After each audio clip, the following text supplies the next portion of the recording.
Hey everybody, so it's me, Eska, and I decided I'm going to do a quick vlog today on the Acer A500 tablet computer. And Ranger here, he's going to tell you what he likes about it and what he doesn't. Why don't you sit down? Sit. Sit. Ready? There you go. Pause. Pause. Good boy. I don't have a treat for you right now, but you'll get one later. Anyway, I get distracted by him. I'm going to talk about the Acer A500, and I'm going to tell you the things that I like about it and the things I don't like about it from a personal, average Joe kind of consumer. So I'm not some, electronic guru who's going to go through all the different functions and the ways it works. I'm going to tell you how my feelings about it since I bought it. I've had it for about 2 weeks now, and I'm going to tell you my experiences with it. Anyway, so my overall experience with these tablets have been probably mostly the iPads. My wife's mother has an iPad, and I've used it quite a few times, but I decided to go with an Android because, I don't know, I like something new. I want to try something new. I've also owned an iPhone, so anyway, I like this machine because it's lightweight. I don't really notice the weight of this. Everyone says, well, it's heavier than the iPad. It's bigger than the iPad. It's clunkier. Yeah, it is bigger, but maybe it's just because I'm so buff or whatever. But I don't really, I don't really notice the difference to the point where it ruins my ability to use it or enjoy it.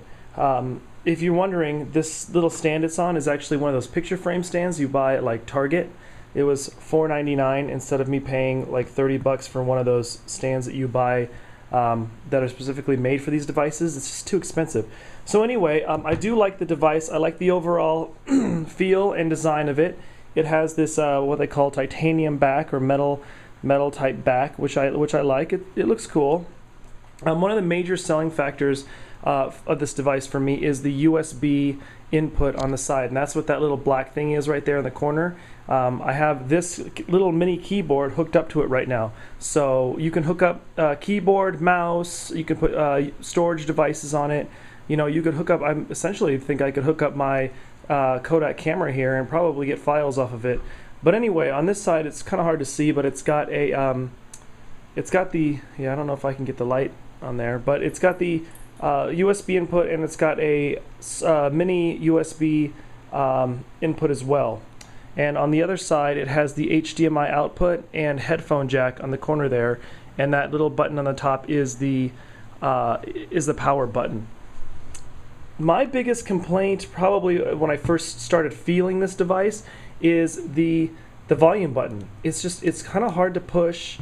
It's not super easy. I don't know, it just feels weird. Sometimes I'm like, have to really get my finger in there to get it to click. But I don't really like that too much. I would almost prefer if they did something like the iPhone 4 where it's just buttons and you can just click them down. But this thing's kind of awkward. And in here is where they keep the, if I can get this open, the micro SD card. Yeah, well, the micro SD card, I guess that's it. I guess some of them have a slot also for like a SIM card, but not any that I know that they have out on the market right now. But anyway, that's kind of flimsy a little bit, but once it's shut I don't even notice it. So anyway, on to the actual inside of the device. The screen is very vibrant. I like the colors. Right now I have the screen brightness all the way down, so let me get out of this. Oh, looks like I have some notifications, and I can turn the brightness all the way up for you just so you can get an idea. So see how it just exploded in light? Yeah, it's pretty bright. Let me turn my camera focus a little bit different so you can see this. The image quality on the thing is really nice. I think it's mostly HD. I don't know the pixel count in general, but it is supposed to be in HD, and I can see that it does look very nice. The graphics are very clean, and the pixels are, there's no screen door effect on the pixels or anything. It looks very nice and smooth, so I like that. Let me zoom back out here. The overall feel of the way this device works, it's It's smooth. I like that. It's I guess they call it snappy. I guess it does what I want it to do when I press things. When I want things to go on. Like this is a conversation I had with a friend of mine. It just opens and it goes. I like that. One of my biggest complaints about this device at this point in time isn't necessarily about this device. My complaint is more about the market right now for the Android tablets. For example, there's no Hulu app for this right now. This is, that's kind of weird. There's no Netflix app for this, so I can't watch my Netflix stuff.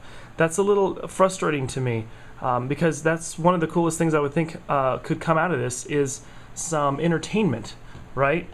So I was a little bummed out about that. I'm going to turn the brightness back down, see if it makes a difference on this camera, because there we go. So I was a little bit bummed out about that.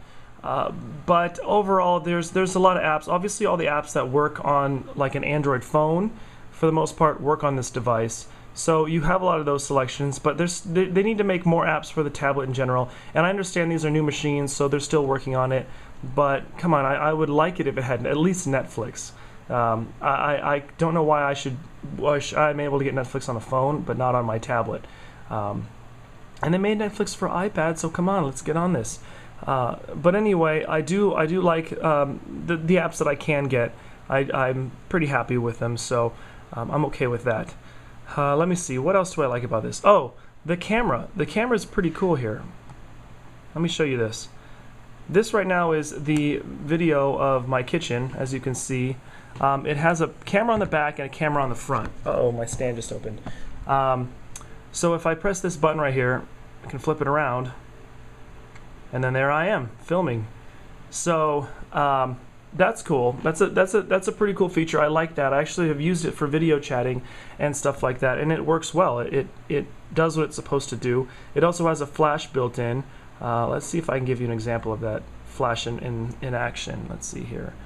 Flash on. Okay, as you can see here, I'm going to show you the flash just so you can see it. I'll show you right there. Oh, is it recording? No, I think I'm on video. I don't want to take video. Let's see, flip it to the camera. Actually, you know what? The light was on, but let's see if this works. If I get a good flash here. Nope. No flash. On. So, as you can see, you saw it flash pretty bright. I'll do it one more time just so you can see. So the flash works pretty well. I don't know how many people are going to use this to take lots of photos. I see more of the video stuff being more handy than, taking pictures with it. But you might want to once in a while. Let me think what else on here. It's got the voice recognition on here, so that's cool. So I can click here and be, YouTube Eska Vlog. Well, see, it caught YouTube. I kind of talk slow, and it's not really going to, find my vlog or anything. But if I wanted to search something, let's say, all about dogs. Oh, man, see, I almost got it. It says New York, dogs. So, anyway, that's more useful on a phone, but I do use it sometimes on here. I'm trying to think of anything else. The feel, like I said, is not too bad for, in your hands. It is a little bit heavier than the other stuff. Oh, I was going to show you the keyboard, but I'm using this keyboard right now. Let's see. Off. There we go. So here's the keyboard right here. It's very responsive to my touch. Does what I want it to do when I tell it to do it. If I turn it portrait mode, the keyboard flips down here, and I can use it on my thumbs, which is useful too. It's just the right size for my hands where I can actually use just my thumbs to type. So that's kind of nice. Flip this back.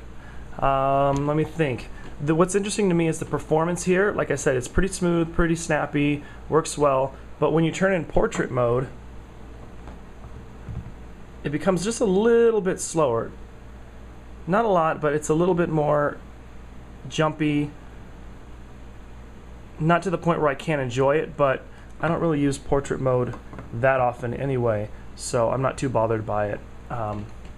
Anyway, so I bought this case. It was like 14 bucks at Fry's Electronics. You know, got my little zipper in here where I can keep my USB stuff and my cards, and I keep the thumb drive in here, 32 gig thumb drive. Trying to think of anything else I can think of. All in all, I mean, I like the device. I just wanted to do a quick review of it since I just have it and I'm not really doing much right now. I also got a Samsung Charge Android phone, which was one of the reasons why I decided I wanted to get an Android tablet, because whatever apps I buy on the market from my for my phone or for my tablet, I don't have to buy them twice. Like, so say I had an iPhone and I had an Android tablet and I bought an app on the iPhone, you know, iTunes or whatever, I'd have to buy it from the Android market as well. So that's why I have Android phone and an Android tablet. But all in all, I like it. If you're looking for something that's versatile, a little bit less expensive than the other guys, and has that USB input, I think this is one of the best buys. I'm happy with it, and it's just cool to have around the house and just take with you, just boo boo boo, wherever you go. So anyway, hope that was useful for people who are looking for the Android or the Acer A500. We'll see you next time.